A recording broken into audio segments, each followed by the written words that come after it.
Chittagong oxygen এলাকায় ভারী বৃষ্টির কারণে পুরো রোডঘাট ডুবে গেছে। দেখতে পাচ্ছেন খুবই খারাপ অবস্থা, গাড়ি চলাচল একদমই বন্ধ, মানুষ হাঁটতে পারতেছে না, খুবই কষ্ট হচ্ছে এবং একটি ব্রিজ ইতিমধ্যে ধসে গেছে।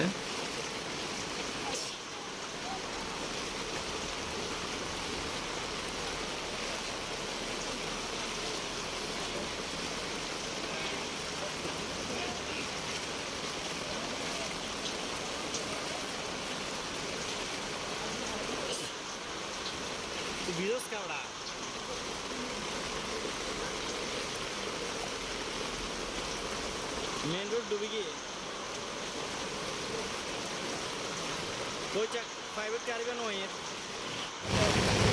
এখানে দেখতে পাচ্ছেন ভারী বৃষ্টির কারণে কি অবস্থা, একটি ব্রিজ অলরেডি ধসে গেছে। দেখতে পাচ্ছেন রোড বন্ধ, ভারী বৃষ্টির কারণে দেখতে পাচ্ছেন কি অবস্থা।